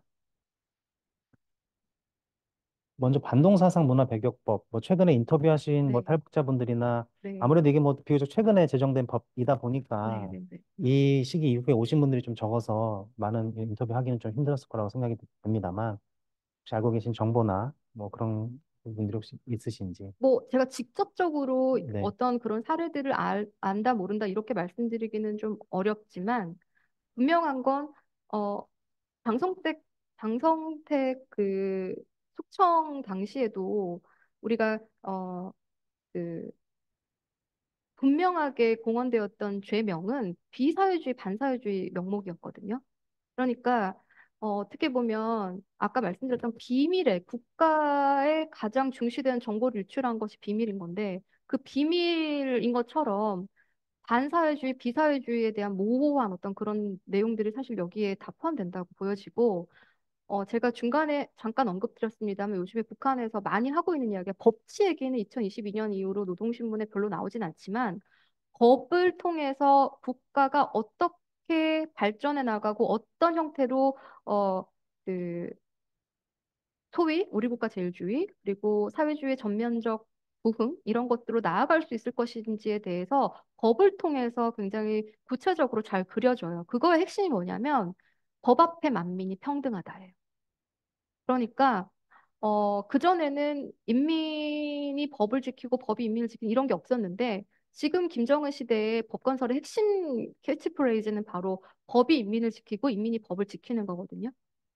그러니까 그렇게 봤을 때 아마도 반동사상 문화 배격법에 해당되는 고위층 엘리트가 어떻게 처단됐는지 초청됐는지 혹은 예외가 있었는지 이런 것들에 대해서 제가 감히 말씀드릴 수는 없지만 아마도 그런 경우가 적발이 된다면 예외 없이 오히려 본보기 삼아서 더 정치적으로 활용하려고 하지 않을까? 뭐 이런 생각은 들고요.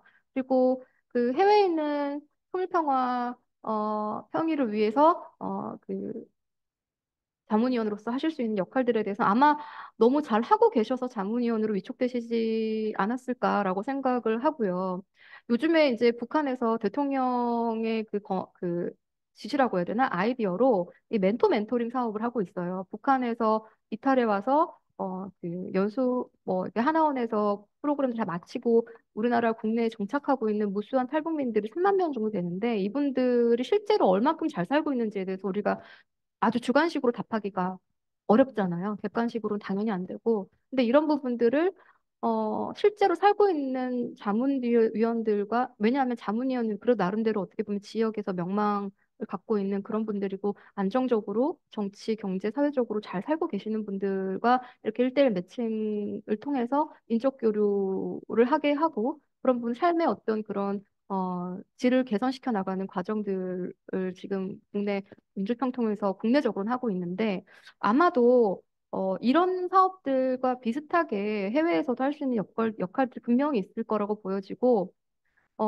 지금 뭐 두 개의 국가로 나오고, 해외에서 더 이거에 대해서 어떻게, 어, 이야기하셔야 될지 더 어려울 수 있을 것 같아요. 그래서 그런 부분들을 어떤 정답을 갖고 있으실 필요도 없고, 다만 그런 이야기들을, 중요하게 생각하시고, 주변 혹은 뭐 좋은 자리 혹은 뭐 대중의 그 청중의 많고 적음을 떠나서 충분히 공유하고 그런 담론을 공공적으로 확산해 나가시는 과정 자체가 그 터놓고 이야기하시는 것 자체가 해외에서 하실 수 있는 역할 중에 가장 중요한 역할이 아닐까라고 생각을 합니다.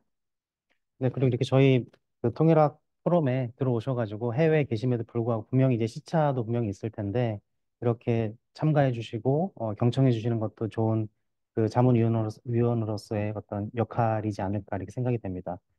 저스틴한 그 참가자 선생님께서 말씀해 주셨는데 질문해 주셨는데 김정은 시대 들어와서 수령에 대한 우상화가 강화되고 있습니다. 법에 대한 강조가 김정은 우상화에 미칠 영향은 어떤 것이 있을까요?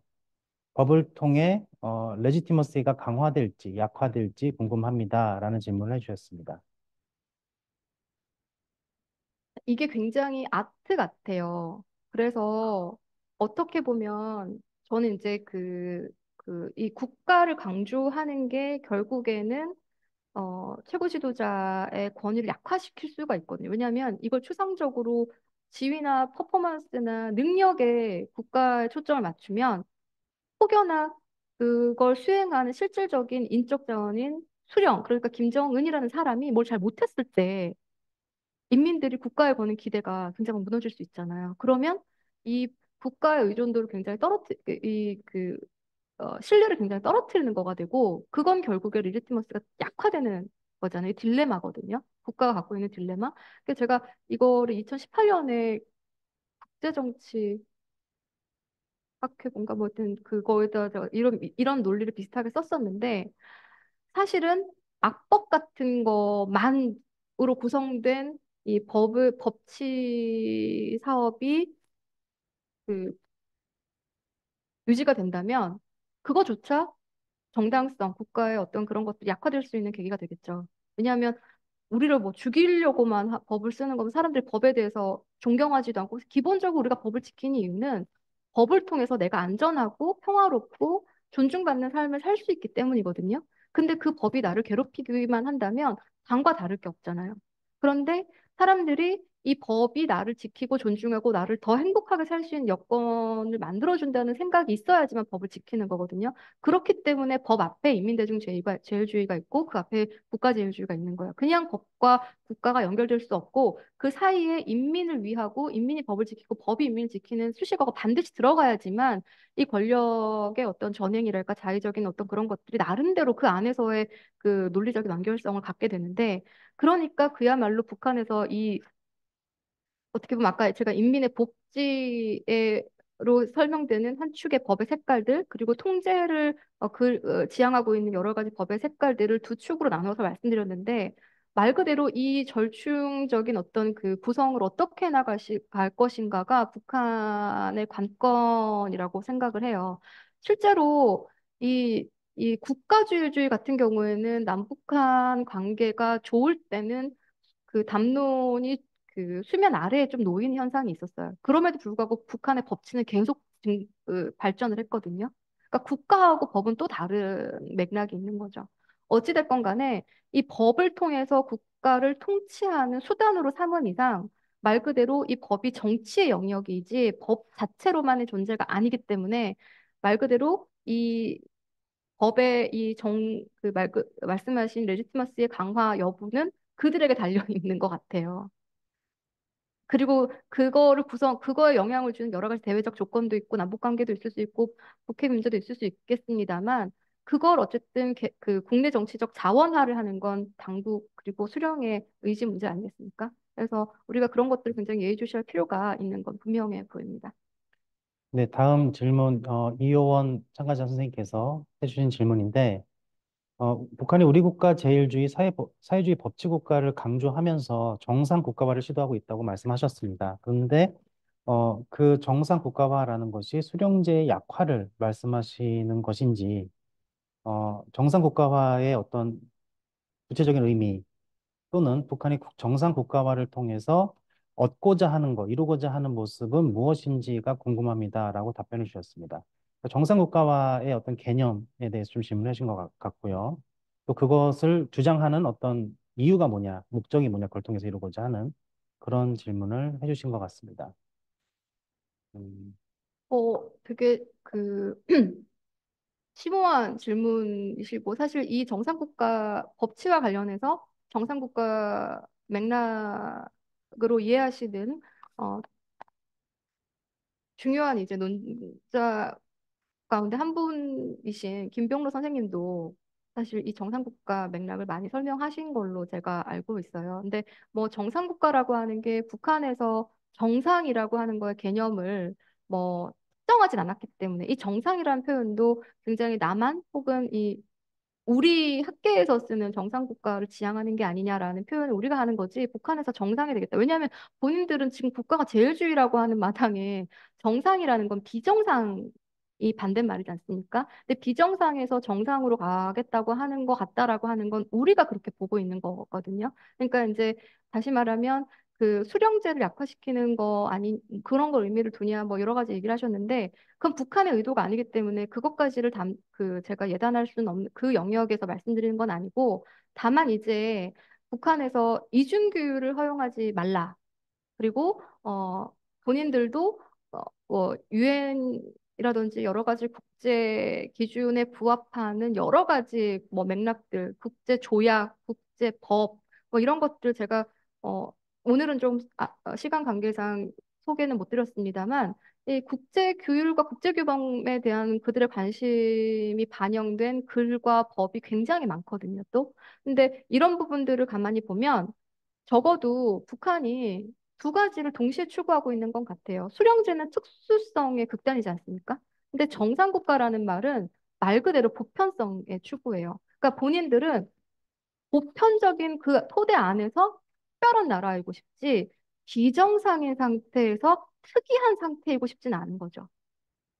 그러니까 이거야말로 인종투쟁의 한 단면이라고 저는 생각을 하는데 말씀드린 것처럼 그 경계가 정상이라는 거, 그러니까 그 정상의 경계는 결국 국제적으로 보편타당한 법과 규범에 있지 않습니까? 국제법. 그 기준에 맞춰서 비정상으로 분류되던 자신들이 정상일 수밖에 없는 이유들을 항변하고 그 안에서 내 주장들을 좀 더 설득력 있게 개진하려고 하는 그러니까 그게 뭐 여러 가지 뭐 그 지원이 됐든 아니면 뭐 국가 간의 교류가 됐든 아니면 외교 문제를 위한 여러 가지 포석이 됐든 그것들을 해결하기 위한 일단 전제 조건을 세팅하는 담론상에서 적어도 정당성을 마련해 나가는 논리로서의 정상국가라는 표현을 제가 쓴 거라고 이해해 주시면 좋을 것 같습니다. 그 저스틴한 선생님께서 추가적인 질문을 좀 해주셨는데, 어, 북한의 정상국가화가 통일에 미칠 영향 또한 여쭙고 싶습니다. 남한의 흡수 통일과 그에 대한 국제사회의 지지를 위해서는 정상국가화가 도움이 되지는 않는 건 아닐지 궁금합니다라고 말씀해 주셨습니다. 북한의 정상국가화를 향한 노력이 통일에 미칠 영향이 어떨지, 긍정적일지 부정적일지 이런 부분에 대해서 좀 질문해 주신 것 같은데요. 뭐 좀 쉽지 않은 답변일 수도 있겠지만 뭐 생각이 혹시 있으시다면 박사님 한 박사님, 말씀. 네, 오늘 질문 다 안 쉬웠던 것 같아요. 제가 느끼기에 무슨 말을 네, 잘 드리고 있는지 잘 모르겠습니다만 네, 저 문제가 사실 결국에는 법이라는 게 정상적인 국가로 나아가려는 어떤 의지가 반영된 제도적인 걸음들이지 않습니까? 그렇죠. 단계들. 네, 그러니까 저 얘기가 제가 피하고 싶지만 피하지 못하겠는 필연적으로 저한테 어, 다가오는 질문들일 텐데 제가 뭐 그렇다고 막 너무 선명한 답을 드릴 수는 없죠, 이 자리에서. 그래도 그럼에도 불구하고 이런 건 있는 것 같아요. 그러니까 지금 말씀하신 저스틴 한 선생님께서 남한의 흡수 통일과 그에 대한 국제사회의 지지를 위해서는 이라는 전제를 하셨잖아요. 저렇게 전제를 하는 이상은 정상국가화가 도움이 안 될 수도 있겠죠. 왜냐하면 북한이 더 혼란하고 더 어떤 정상적인 시스템이 아닌 상태의 무질서한 무규범 상태일 때, 말 그대로 카오스인 그런 존재들 다 무너져 있는 상태에서 어떻게 보면 흡수하고 정리하는 게 더 쉬울 수도 있는 거고, 또 역으로 보면 그래도 기본적인 상식들은 통하는, 뭐 네. 시장이라든지 경제 질서에서 통하는 그런 상태에서 뭐 이렇게 먹는 게 나을지 뭐 이런 것들은 여러 가지 의견이 있을 수는 있겠습니다만, 적어도 이 통일과 관련해서 정상국가는 이 법치라는 것들은 그래도 그 국가 상대방이 개선이 되어 있을수록 우리가 이야기할 수 있는 그러니까 그런 명제들이 쉽게 풀릴 수 있다라고 저는 생각을 해요. 그러니까 그 처음에 아까 이경구 학생도 말씀을 했지만, 학생이 아니라 선생님도 말씀을 했지만, 이 처음에 이 사회주의 국가에 투자가 되고 우리 뭐 여러 가지 북한의 경제 개방 시도들이 자초된 경험들이 있지 않습니까? 그때 막 언어가 안 맞아서 개념이 없어서 그런 것들이 많았거든요. 근데 이것들도 마찬가지로 이 국가와 국가, 체제와 체제 혹은 이 우리 지금 뭐 이제 적대적 두 국가라고 하는 상황에서 제가 뭐 어떤 표현을 써야 적절할지는 잘 모르겠습니다만, 어찌됐건 간에 이 체제와 체제, 공동체와 공동체가 만났을 때 어떤 것들을 규정하고 합의하고 한 나아가는 과정에서 개념이 부재했을 때는 우리가 할 수 있는 게 너무 제한되거든요. 그러니까 그렇게 본다면 그래도 통일의 방식에서 흡수 통일이 아니라 어떻게 보면 뭐 합의에 의한 평화로운 뭐 이런 형태로의 방법론을 전제한다면 그래도 법에 의해서 국가가 조금은 민주적이고 조금은 그 규율화되어 있고 규율화라기보다는 어쨌든 정상화되어 있는 시스템과 우리가 만나는 게 더 많은 것들을 원활하게 풀어나갈 수 있는 조건으로 기능하지 않을까라고 생각합니다.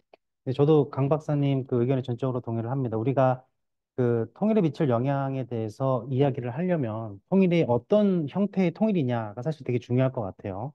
만약에 이제 흡수 통일이다라고 했을 때는 기본적으로 전제하는 것이 뭐 북한이 붕괴를 하거나 북한이 어떤 혼란 상태에 빠지거나 이런 과정에서 우리가 급진적으로 북한 흡수 통일한다라고 했을 때는 당연히 이런 그 정상 국가화라고 할지 법제화라는 것이 오히려 방해가 될 수 있겠지만, 만약에 통일의 시나리오가 점진적이고 협상에 의해서 하는 이런 통일이라고 했을 때는 당연히 이 제도화가 되고 법제적인 노력이 충분히 갖춰진 그런 북한 이외에 좀 더 수월하지 않을까 뭐 이런 생각을 해보게 됩니다.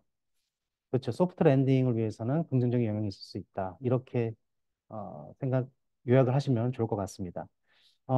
한 개 정도만 더 질문을 받도록 하겠습니다. 그리고 그 질문을 올려주시기 전에 제가 조금 쉬운, 상대적으로 쉬울 수 있는 질문을 개인적으로 궁금하기도 하고 좀 쉬울 수 있는 질문을 좀 드리고자 하는데, 아무래도 박사님께서 이렇게 지금까지 북한 주민들하고 여러 가지 인터뷰도 많이 해보시고 또 북한 주민들이 이렇게 접촉한 경험도 많이 있으실 거라고 생각을 하는데, 오늘 그 강연 주제와 관련해서 북한 당국이 이렇게 많은 뭐 법 제정을 하고 또 법치국가로서의 어떤 전환하고자 하는 노력들을 하고 이런 부분들이 분명히 있는 건 사실인 것 같습니다. 근데 과연 이제 법과 일상의 어떤 괴리라는 것도 있을 수 있지 않을까. 다시 말하면 당국에서는 굉장히 많은 법들을 만들고 많은 법들을 뭐 수정하고 이런 노력들을 하는데, 아까 뭐 잠깐 그 발표 중에도 하셨지만 북한 주민들은 정작 어떤 법들이 만들어지는지도 모르고 이런 법들을 통해서 내가 실제적으로 피부에 와닿는 혜택 이런 것들을 사실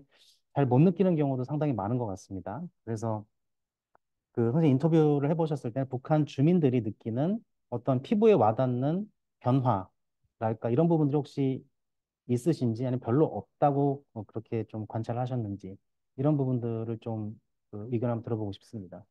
쉽다고 하셨는데 안 쉽네요. 왜냐하면 그런가요? 그 같은 어려움을 겪고 계시잖아요. 네, 그 봉쇄 조치 이후로 입국하고 있는 탈북민의 숫자가 너무 적어서, 네, 그러니까 저 법제 사업에 영향을 받고 좀 뭔가 그 법이 주민의 삶에 내재되었다라고 볼 수 있는 사람들을 만나기가 너무 어려워서 그렇게는 제가 말씀드리지는 즉답을 드리긴 어렵지만, 그래도 그런 건 있는 것 같아요. 그러니까 그 전에 그 북한에서 굉장히, 그러니까 또 좀 정상 비정상이라고 표현해서 제가 좀 뭐 죄송합니다만 비정상적인 경제 시스템이 있어요. 그러니까 북한에서 뇌물을 통해서 돌아가는 경제 구조가 굉장히 만연해 있었잖아요. 근데 그걸 너무나 부당하다고 생각을 할 수밖에 없죠. 북한에서 주민들이. 왜냐하면 예를 들면 국경 연선 지역에서 거래를 한다든지 장마당에서 뭐를 하고 경제 활동을 하는데 이걸 금지하는 것도 아니고 또 허용해 주는 것도 아니에요. 왜냐하면 어떤 그 시스템 안에서 돈을 내는데 내면 그냥 공식적으로 되는 것도 아니고 그냥 누구한테 뭐 이렇게 하면 범죄도 문제가 아닌 것처럼 넘어가는 것들도 너무 많이 보게 되고 그러니까 사실 어떻게 보면 중국의 1990년대에 의법치국이 부상을 하고 북한은 이제 그렇게 됐던 계기가 78년에 그 11기 삼중전회에서 있었던 개혁개방 이후로 거기서도 이제 그 개혁개방을 뒷받침할 수 있는 법제 사업이 막 있는데 현실적으로 중국에서 법제 사업에 비해서 경제 성장이 너무 폭발적으로 일어나니까 아까 말씀하셨던 법과 실질적인 현실 사이의 괴리가 너무 크게 벌어지더라는 거죠. 그래서 중국에서 의법치국을 막 강력하게 내세우고 의법 행정을 비롯한 여러 가지 법치 국가를 향한 여러 가지 제도적인 그런 것들을 할 수밖에 없는 상황이 됐거든요. 근데 물론 중국과 북한은 온도와 시장의 규모나 뭐 환경이 너무 다를 수밖에 없지만 그럼에도 불구하고 북한이 후발주자기 때문에 중국이 겪었던 여러 가지 시행착오들을 스킵할 수 있는 그런 조건은 돼요. 그래서 아까 말씀하셨던 이제 핵심이 결국에는 그런 주민들에게 와닿지 않는 뭐 이런 것들을 얘기하셨는데 적어도 내는 돈은 벌금형이라는 어떤 똑같은 1,500만 원, 뭐 10만 원 이렇게 될 수는 있겠지만 그게 내가 더 이상 불법이 아니고 내가 더 이상 음지에서 내가 더 이상 부당한 어떤 그런 내고도 찝찝한 그런 상황이 아니라 벌금 잘못했으면 내는 거고 내가 이걸 쓰려면 돈을 내는 거고 이런 어떤 그 경제 거래를 넘어선 사회 전체의 투명한 어떤 그런 가치 기반들이 법을 통해서 만들어지고 있는 것들은 시장 경제에 참여하고 있는 많은 사람들은 이미 알고 있을 거라고 생각해요. 그래서 법건설 뭐 혹은 법무 해설사들 기초 단위에서 법 이렇게 선전하고 있는 사람들을 통해서 법 대중법이나 이런 것들이 뭐 이렇게 막 상세하게 설명되진 않지만 사실 우리나라 마찬가지 않아요? 법 기본적으로 알고 있는 법조항 몇 개 되세요? 전 진짜 별로 없거든요. 헌법도 몇 개 외울 수 있나 이런 생각이 드는데 그만큼 사실 구체적인 법안에 대해서 북한 주민들이 사실 알 필요도 없고 그렇게 하지만 어쨌든간 노동신문에 무슨 법이 나오고 있다라는 건 공표가 되고 있어요. 그거 하나는 굉장히 중요한 요소인 거죠. 제목이 직관적일 수밖에 없는 북한에서 살림집법, 뭔가 우리를 위한 것 같잖아요. 반동사상 문화 배격법. 아, 반동사상 하면 진짜 배격의 대상이구만. 이 정도는 알 수 있으니까 최소한 어떤 질서를 어떻게 규율해 나가야 될지에 대해서는 북한 주민들이 알기에는 간접적인 방식으로는 충분하지 않나. 이렇게 설명드릴 수가 있을 것 같아요. 네.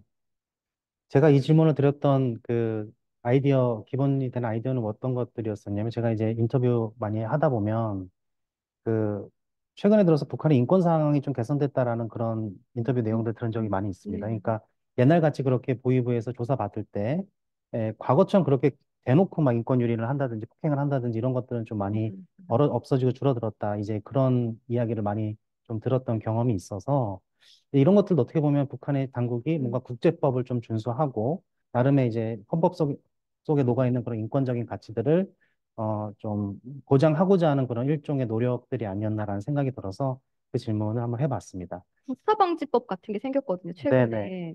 그런 것들이 생겨서 특히 그 구타방지법은 민사에서 적용되는 게 아니라 인민의 정권 기관에서 일하는 복무하는 자가 일반 주민이나 뭐 그 법에 대상하는 사람들을 구타했을 때 그런 거를 금지하는 거거든요. 그러니까 일종의 고문금지 같은 거하고 네네. 유사해요. 그래서 말씀하신 법률들이 적용이 되는 게 맞겠죠. 네. 네. 이런 부분은 충분히 또 피부에 와닿는 어떤 그런 변화라고 우리가 또 이해할 수 있지 않을까 이런 생각이 듭니다. 네, 추가적인 질문은 없으신 것 같아서요. 네, 오늘 그 강의는 그러면 시간이 또 많이 지났으니까 여기서 마무리하는 것을 그렇게 하겠습니다. 오늘 이렇게 잘 강의를 준비해 주시고 또 긴 Q&A 그 세션에서도 좋은 답변해 주신 강혜석 박사님께 다시 한번 감사드리고 또 오랜 시간 참가해 주신 여러 선생님들께 다시 한번 감사의 말씀드리겠습니다. 오늘 통일학 포럼 102차 통일학 포럼은 여기서 마무리하는 것으로 하겠습니다. 감사합니다. 네, 감사합니다. 감사합니다.